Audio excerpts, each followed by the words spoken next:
Good afternoon. I'm Father William Henry Gilder, an ordained minister of the Methodist Church. I was assigned to a parish in Crosswicks, where I met and married Jane Nutt, whose family owned and lived in what is now known as the Gilder House here in Bordentown. After we were married, I bought the house from her family. We were both activists, writers, and often worked behind the scenes. So what's so special about our house? Well, I like to think our family embodied a sense of commitment to social equality, encouragement, and caring for people as well as the environment. You know, during the Civil War, we did not openly proclaim that our home, the Gilder House, was a stop on the Underground Railroad, yet we hid enslaved people seeking a free life before the Emancipation Proclamation was officially declared. Our family itself was like a quiet channel, a connection of people intertwining to forge a significant but sometimes sort of unconventional yet influential community. Our Gilder family spirit permeated a sense of compassionate wonder, I'd like to think. I also like to think that our family all shared a sense of warm-hearted, creative power. Our children, they were all amazing. But it was Watsy, my son, Richard Watson Gilder, who was born upstairs in this Bordentown house in 1844 and returned regularly to our country home, which we aptly named Bellevue, or Beautiful Sight. Our family was of modest means, and we worked to provide for each other. I think we were known for our honest, industrious commitment through which we enabled people to be their best selves. And we supported movements to stimulate the higher good for our country. Through Watsy's influence and his talents, he was in a position of being able to foster writing and to expedite liaisons that were not limited to local areas, but that had impacts on the world community. I, unfortunately, did not live long enough to thank Richard or tell him how proud I was of him, or any of my wonderfully gifted children. I loved my family, but I still felt a strong call to serve, to help end this horrendous conflict which was dividing our nation. Our second eldest son, William Henry, had already enlisted as a private, and he was stationed in the 40th Regiment of New York. He ended up on the staff of General Thomas Egan. I volunteered as a chaplain in the very same regiment, working with the sick and injured soldiers in the platoon of infirmary. It was there that I contracted smallpox, which was unexpectedly fatal. I was only 51 years old when I died in Brandy Station, Virginia. My wife, Jane, was left to fend for herself and our 6 children. John Francis became a composer and a pianist. William Henry Jr. was an explorer. Richard Watson was a poet and editor. Jeanette, a journalist, and Martina and Elmira, they were married mothers and had dedicated to their families. Robert Fletcher was a journeyman and an artist, and Joseph Benson was an editor. I'm proud and impressed with all of our offspring, but I would like to have stayed with them longer. Joseph, the youngest, was only 6 when I passed. At the age of only 20, Richard Watson needed to suspend his college studies to help his family after my death in 1864. In order to support and assist the family, Watsy applied for a job as a paymaster on the Camden and Amboy Railroad. However, he was too young and unaccustomed to being in the position of being unarmed and carrying cash, and too inexperienced to continue for more than a year. It was after that unsuccessful job encounter that Watsy began his career in journalism. He spent time interviewing politicians and researching material for his reports. This is how his motivation to reform worthy causes took root. His accomplishments were as varied as providing research, information, and advocating for prison reform to granting a charter for the Society for the Prevention of Cruelty to Animals. And of course, his job also required analyzing and reviewing books on a regular basis. I think it's significant that we're meeting my son, Richard Watson, now. You know, we live in such similar times. People need to be uplifted and invigorated with wisdom. In his lifetime, he attempted to consult, advise, and listen to powerful people from all walks of life. He was not only a humanitarian, but a successful and sensitive editor of the Century, which later became Scribners, a prestigious New York publication. He was a writer, a poet, and a confidant to influential people like Grover Cleveland and Theodore Roosevelt. You know, there's a lot to learn about a person through the friendships that they keep. So what did Richard Watson have in common with his confidants? Obviously, he was a poet, a writer, so the connection to literary comrades was evident, especially since he had access to publishing and promoting their work as well. Watson received his LL.D. degree, which is a Doctor of Law, from Dickinson College in 1883.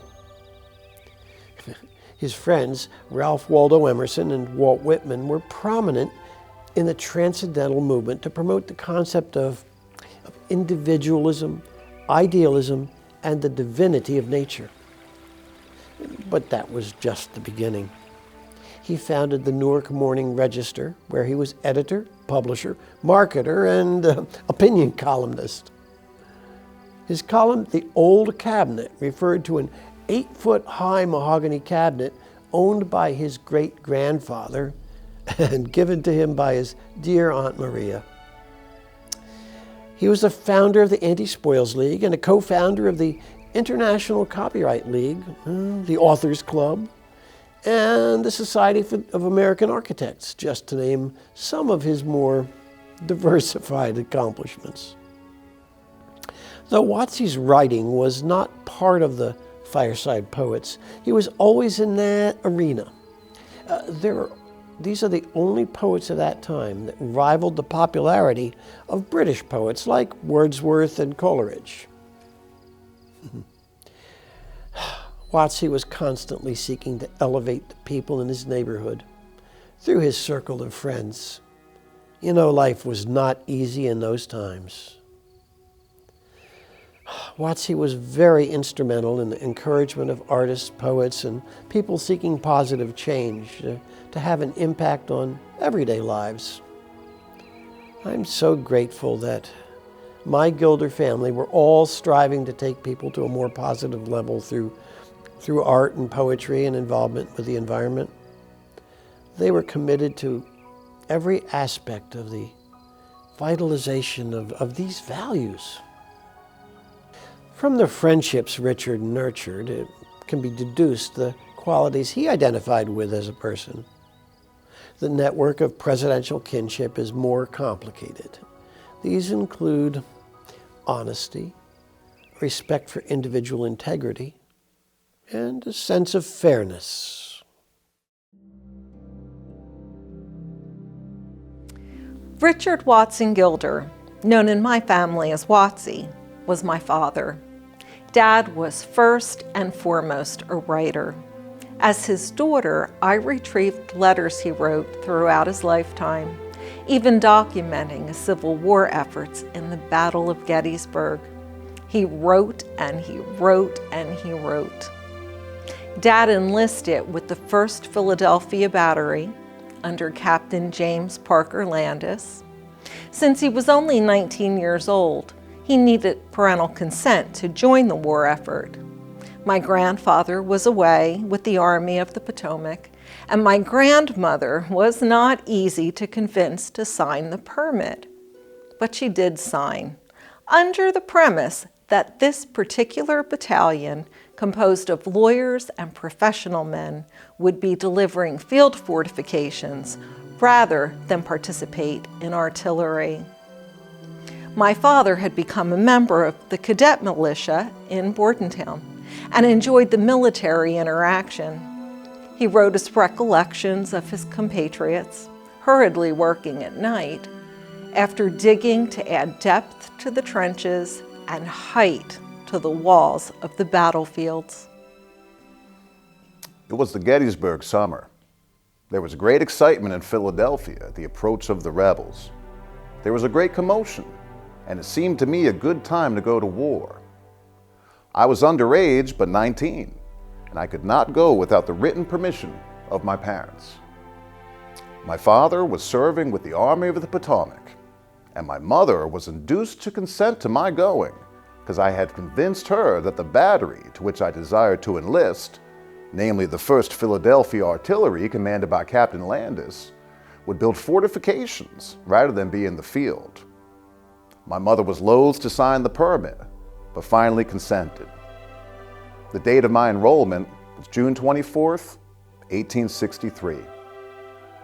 Our battery was rather a tenderfoot organization, consisting largely of lawyers and professional men in general. Charles G. Leland and his brother were, like myself, privates in the company. We went in cattle cars to Harrisburg and crossed the river to the fort on the southern side of the Susquehanna. When we were told to break step in marching across the bridge, I had the feeling that indeed this was war, because I had heard that it was necessary for troops not to march as usual in crossing a bridge on account of the danger from the vibration that would take place. We went out to what was called Fort Couch on Hummel's Height. The fortifications were not complete when we arrived, and there was always lingered in my memory the picturesque scene of our working hurriedly in the trenches at night to send the wall higher and make the trench deeper. It was, in my mind, a truly military picture. The more military the situation, of course, the better I was pleased. Military scenes were by no means unfamiliar to me, as I had myself been a member of the cadet militia company in Bordentown. I was 3rd sergeant and secretary, as I remember. I had seen many troops in different places, but this new experience of being part of the war itself, actually enlisted in the services of the United States, was a constant source of interest and inspiration. I must now tell how I came to be number 1 on our gun. I'd never been trained in the artillery manual, although I know the infantry manual at arms quite well. Being a youth and slight, I was not at once detailed to go up to the battlements and take my place with the older men. One day, I was sitting in my tent at Fort Couch, and an officer who happened to pass found me crying. He asked me what was the matter, and I blurted out that I wanted to go front. He replied, "Oh well, we can settle that very soon." So he had me detailed for the purpose. When I got up to the line of fortifications, I was so delighted at being led to take right hold as a full-blown soldier that I suppose I was a pretty apt pupil, and my former training with small arms made me able quickly to learn the new drill. So much so that one of the officers came to me and asked if I would take charge of a gun. I told him that I thought it would be very rash to have one so inexperienced responsible for a gun. So instead I was made number 1 of the squad that had charge of our gun and went through the campaign in that capacity. Soon we started southward on the heels of the rebels. We were pretty close to them and constantly came upon the hoofprints of their horses. When we got within 2 or 3 miles of Carlisle, we were permitted to halt and rest.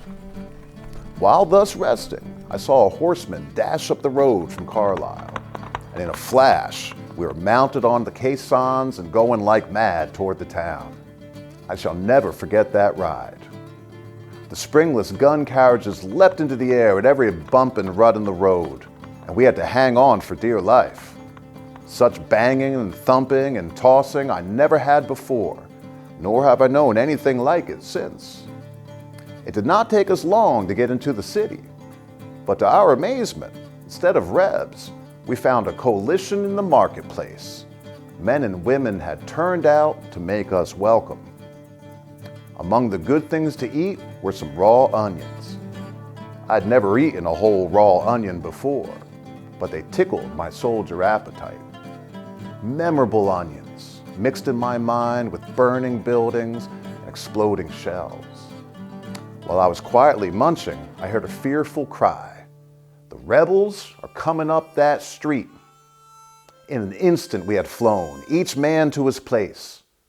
I mounted my caisson, our gun dashed round two sides of the square, and then careened to the center of the crossroads. In another moment, I was on my feet, driving a cannonball into the gun with great enthusiasm and with the agile assistance of number 2. In as little time as I can tell, it was a change of scene. Men, women, children hurrying through the square to seek a place of refuge.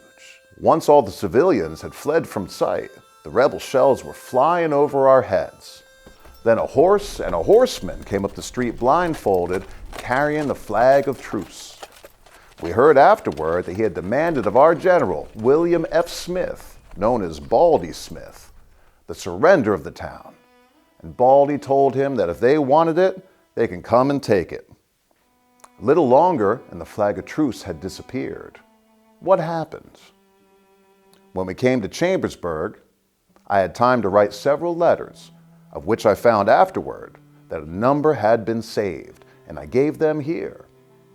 The first is addressed to my mother, in answer to one of hers, in which she evidently had expressed a sort of remorse at having signed the paper to let me go into the campaign. What amazing conceit of youth! I actually read her a lecture in patriotism. She, with a husband and another son already in the army, she whose daily life was a sacrifice. I remain your loving son, Watson. It's all about making connections that change the world. Dad became acquainted with wrongs that needed to be righted, changes that would have made the world a more equitable environment for the working class, as well as the plant and creature inhabitants of the land. In January 1890, he wrote to Maurice Egan, minister and diplomat to Denmark. That I am drawn into too many things is perhaps true, although I am constantly fighting invitations and trying to avoid public engagements. I will give you a sample evening. Last Thursday, I dined at home. Like a good citizen, I went to a ballot reform meeting. I went to Cooper Union and heard some speeches long enough to have my name counted on the right side. Like a good neighbor, I went to see Mr. Drake, who was under the weather. Like a good husband, I went home and spent the rest of the evening at my own house. Like a good poet, I wrote a poem on Browning to be read at the memorial meeting in Boston. Like a good editor, I read manuscripts and went to bed sometime before midnight, having had time to chat with the family, take a cup of tea with Mrs. Foots, who was staying with us, and have a good time generally. And that is the way it goes. My dad had a gift of putting together individuals who, with their combined expertise, were able to devise solutions to complex issues. Dad suffered heart problems, rheumatic accompaniments, nights without sleep. A fearful attack of sciatica left him weak and, as he said, only half himself. According to one of his letters, he said, and I quote, "I have promised H and my doctors to reform and be selfish in my old age." This was in the summer of 1891. Yet 12 years later, he was still passionate and exerting energy for positive social change. My father gave a number of addresses during the winter of 1903. In January, he spoke on tenement house reform. In March, he addressed the Browning Society of Philadelphia on Emerson. In April, he discussed the subject of literature and diplomacy before the Author Club of New York. In June, he gave the commencement address at Wellesley on the subject of ideals of life, and in the same month read his poem on John Wesley on the 200th anniversary of the birth of the founder of Methodism. Finally, in July, he spoke on kindergartens before the National Education Association's annual meeting in Boston. He believed, plant a free kindergarten in any quarter of the overcrowded metropolis, and you've begun then and there the work of making better lives, better homes, better citizens, and a better city.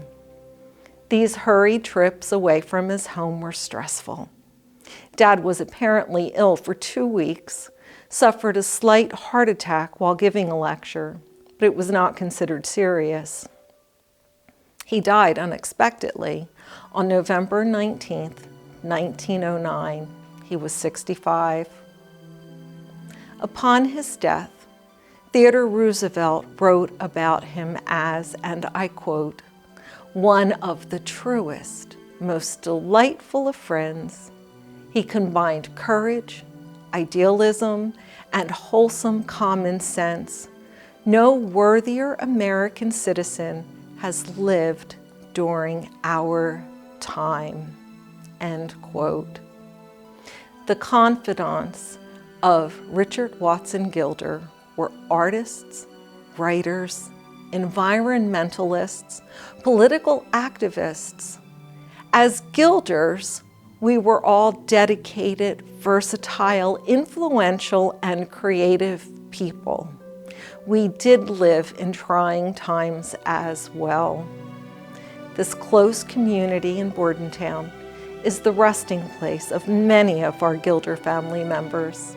The Bordentown Cemetery is now our home. The house on Crosswick Street was gifted to the city of Bordentown by our family in 1935. It is our fondest dream to keep the dreams and humanitarian work of our family alive through visits to this home. Let it inspire, be a sort of lighthouse, a beacon of hope, and to be a reminder of the amazing potential that can be reached by a family that started with a man, a woman, and their sons and daughters. Thank you so much for listening.